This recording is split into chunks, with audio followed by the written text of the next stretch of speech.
देवेंद्र फडणवीस उर्फ देवाभाऊ,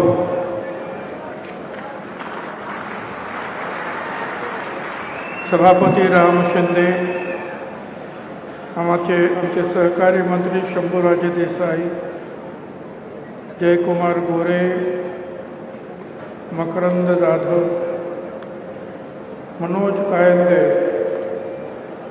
अतुल बाबा भोसले, मनोज घोरपडे, रुपाली चाकणकर, समीर भाऊ भुजबळ, राम सातपुते, सर्व लोकप्रतिनिधी, एकनाथराव डवले, त्याचप्रमाणे जिल्हाधिकारी,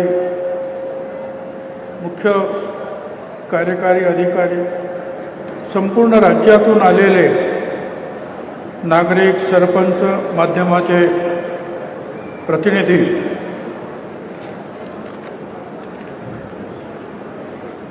मला आनंद वाटतो आमचे सहकारी जयकुमार गोरे आणि त्यांच्या सहकार्याने मेहनत घेऊन अतिशय चांगला माहोल, एवढी मोठी उपस्थिती पहिल्यांदाच नायगावला लाभलेली आहे.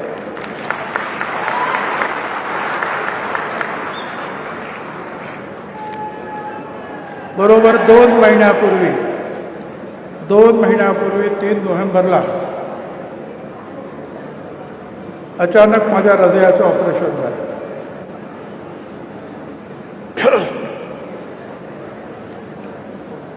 आणि आज 2 महिने झाले. मुख्यमंत्री महोदय वगैरे सगळे आले, डॉक्टरांची परवानगी घेतली. म्हटलं बाबा मला ह्या कार्यक्रमाला जायची परवानगी द्या. ते म्हणाले ठीक आहे, ह्या कार्यक्रमाला जा, लवकर या, पण अजून 1 महिना जे आहे बाहेर पडू नका. आज 195वी सावित्रीबाई फुल्यांची जयंती आहे. मी क्रांतिज्योती सावित्रीबाई फुले, महात्मा ज्योतिराव फुले यांना श्रद्धापूर्वक नमन करतो.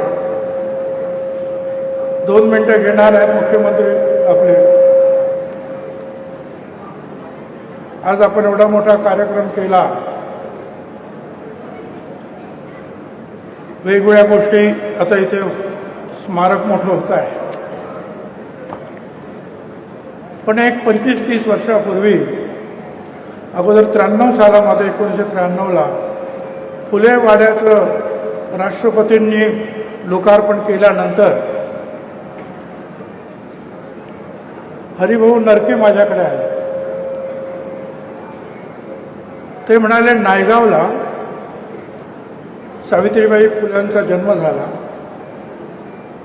तिथे आपण काहीतरी केलं पाहिजे.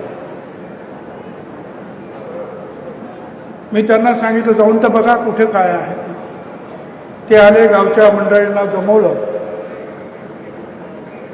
आणि ते घर वगैरे बघितलं. नंतर मी आलो, सगळ्या लोकांनी सांगितलं होय, हेच इथेच सावित्रीबाईंचा जन्म झाला. आता म्हटलं जसं इतर घरं आहेत तसंच हे घरसुद्धा निर्माण झालं पाहिजे. मग त्या पद्धतीची जे आहे आर्किटेक्ट शोधून त्यांना आपण कामाला लावलं. पैशाचा प्रश्न आला.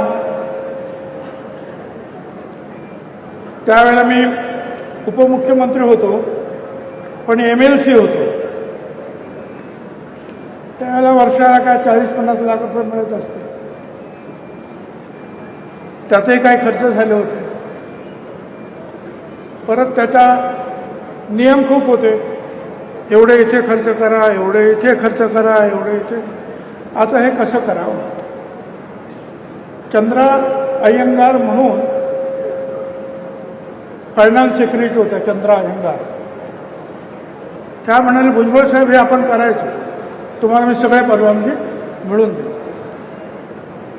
आणि मग कामाला सुरुवात झाली आणि त्यांचं घर जे आहे उभं राहिलं. पवारसाहेब आणि त्यावेळच्या मुख्यमंत्री शिंदे आपले सुशीलकुमार यांनी उद्घाटन केलं.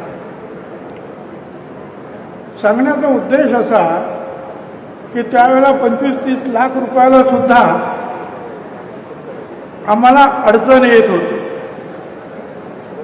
पण आता काय 150 कोटी रुपयाच्या कामाचं भूमिपूजन झालं.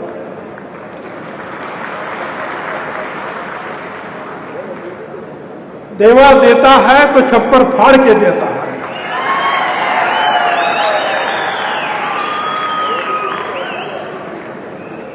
त्यामुळे आपल्या सगळ्यांच्या वतीनं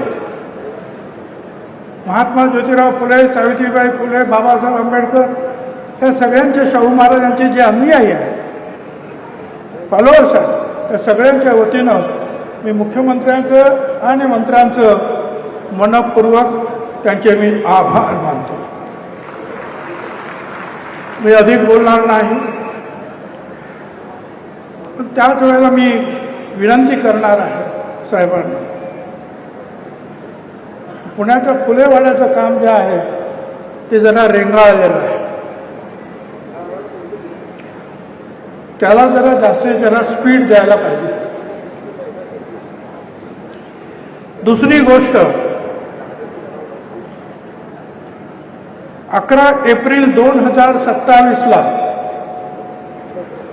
महात्मा ज्योतिराव फुले यांची 200वी जयंती आहे आणि या देशाचे प्रधानमंत्री आदरणीय नरेंद्र मोदी साहेब यांनी जाहीर केलं आहे की ही 200वी जयंती जी आहे, महात्मा ज्योतिराव फुल्यांची 200वी जयंती, ही आम्ही देशभर साजरी करणार.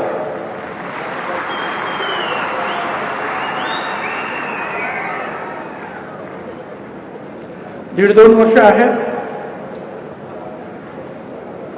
मुख्यमंत्री महोदय सुद्धा ज्या अर्थी प्रधानमंत्री महोदय घोषणा करतात त्या अर्थी महाराष्ट्र सरकार सुद्धा त्या बाबतीमध्ये हालचाल करेल. विनंती आहे मुख्यमंत्री महोदय, कालिनाला एक बिल्डिंग उभी राहिलेली आहे इंडिया बुल्सच्या माध्यमातून.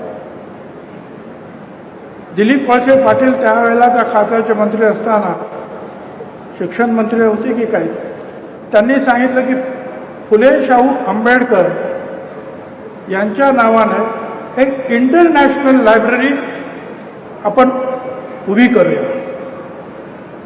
आणि मग त्यावेळेला बाकीचं मी काही सांगत नाही, पण त्यावेळेला मग त्याप्रमाणे जे आहे आम्ही योजना केली आणि ती इमारत जवळपास पूर्ण झाली. या 200वी जयंतीचा जो कार्यक्रम आहे त्याच्यामध्ये आपल्याला हा कार्यक्रम घेता येईल.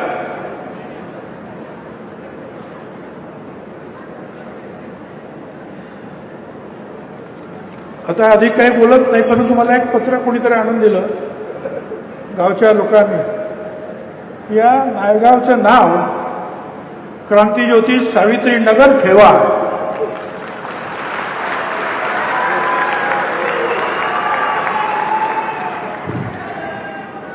आमच्या सगळ्यांचीच विनंती आहे, आपण त्याचं जरूर त्या बाबतीमध्ये कार्यवाही करावी. बाकीचे पालकमंत्री आणि आपण सगळे, माझी खात्री आहे की त्याला पाठिंबा द्याल. इथे महाज्योतीने सुद्धा काहीतरी जागा मागितलेली आहे. NDAची जी आहे पूर्वतयारी करण्यासाठी 200 मुलींची, ते सगळं झालेलं आहे. थोडंसं काहीतरी अडकलेलं आहे. जिल्हा परिषदेने ते पाहून घ्यावं. 5 एकरामध्ये आपण पर्यटन मंत्री असताना तिथे एक छोटे जे आहेत बंगले उभे केलेले आहेत. हां. माझं म्हणणं आहे की त्याचा चांगला उपयोग जो आहे आपण करून घेतला पाहिजे. लोक येतात, ते राहतील, अभ्यास करतील, त्याच्यावर ग्रंथ लिहितील. अगदी अमेरिकेतून आलेल्या गेम आल्ब्रेट त्यांनी सुद्धा जे आहे महात्मा ज्योतिराव आणि सावित्रीबाई फुलांवर मोठी मोठी पुस्तकं लिहिली. तर अशा रीतीने हा अभ्यास आणखीन पुढे जावा, त्यासाठी निश्चितपणे आपण प्रयत्न कराल अशी माझी खात्री आहे. मी पुन्हा एकदा मुख्यमंत्री आणि त्यांच्या सर्व सहकाऱ्यांचं मनापासून अभिनंदन करतो. त्यांची मी परवानगी घेतलेली आहे लवकर जाण्यासाठी. आपण सुद्धा परवानगी द्यावी. धन्यवाद. जय ज्योती, जय साहेब. धन्यवाद माननीय श्री छगनरावजी भुजबळ. कर्तृत्वाची महती नायगावच्या कलाकारांना